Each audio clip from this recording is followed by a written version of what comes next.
pagi. Hai Sensei. Lagi apa? Ini biasa lagi merangkum. Lagi sibuk gak? Enggak, santai kok. Aku mau cerita boleh nggak? Boleh banget. Apa yang bisa aku bantu? Jadi sebenarnya aku lagi pengen nyari solusi tentang suatu hal nih. Emang? Iya sih kelihatan nih beberapa hari Sensei kayak lagi ada pikiran gitu, lagi ada masalah ya. Iya, agak sedikit sih kepikiran terus gitu. Masalah ini ada orang tua siswa yang komplain tentang materi di 11. Kelihatan sih emang beberapa hari belakangan tuh Sensei kayak ada yang dipikirkan gitu ya. Tadi aku dengar Sensei bilang komplain orang tua. Masalahnya apa sih? Jadi dia bilang waktu ada pertemuan kelas itu, ibunya bilang kalau misalnya putrinya itu dilesin di suatu lembaga Jepang. Nah, guru pengajarnya bilang kalau misalnya, jadi guru pengajarnya menanyakan materi apa yang udah sampai mana sih materinya di SMA 11. Begitu siswinya bilang kalau misalnya baru nyampe materi sini. Nah, si guru pengajarnya itu kan kok materi yang disampaikan di SMA 11 itu baru nyampe situ sih gitu. Makanya apa ya, kok nyampe ya si ibunya tuh sampai bilang seperti itu gitu, sampai menyampaikan di forum tuh seperti itu gitu. Jadi kepikiran aja kan di beda sekolahnya, kurikulum di 11 tuh kan beda dengan target di lesan. Oh, jadi masalahnya itu ada perbedaan antara di sekolah dengan di lembaganya. Karena memang siswa yang Sensei ajarkan itu di luar dia ikut juga bimbingan belajar gitu ya, untuk lebih mahir mungkin gitu ya.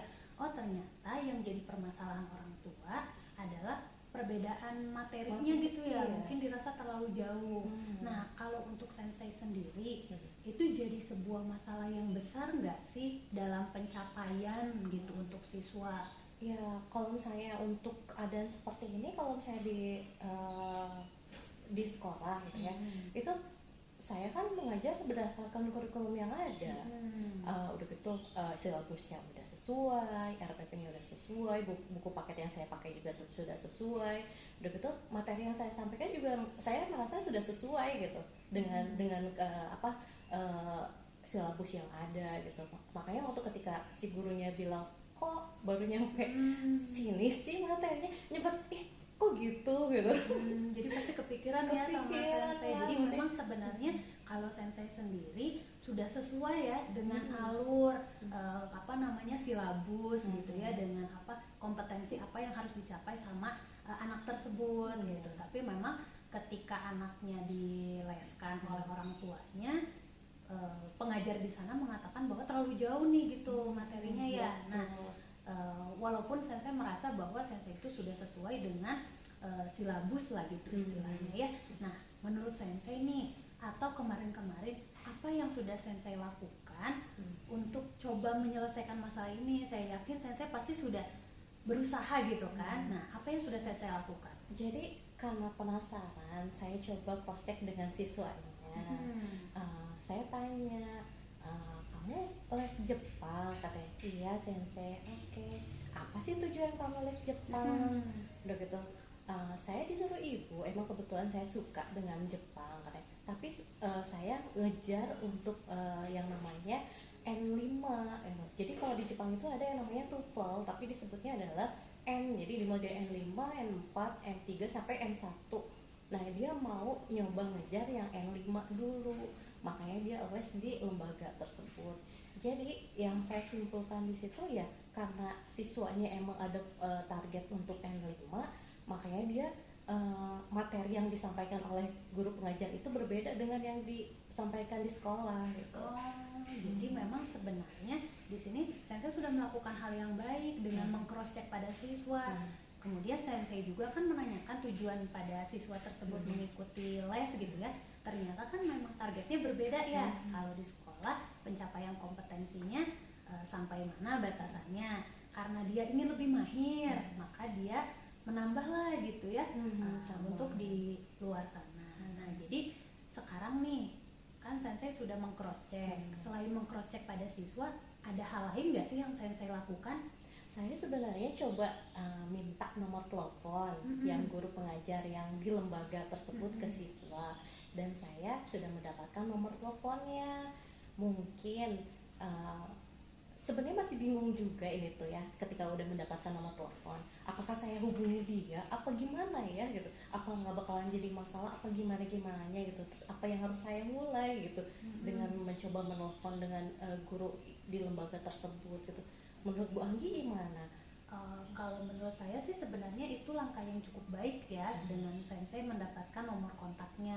Mungkin bisa dimulai seperti berkomunikasi dengan siswa. Kalau menurut saya sih tidak ada salahnya dicoba untuk berkomunikasi, apalagi itu muncul dari sensei sendiri kan, untuk menanyakan hal tersebut kepada pengajar di sana, agar menemukan titik perbedaannya di mana, agar kedua-duanya mendapatkan satu hal yang kedua-duanya inginkan gitu, bisa disepakati.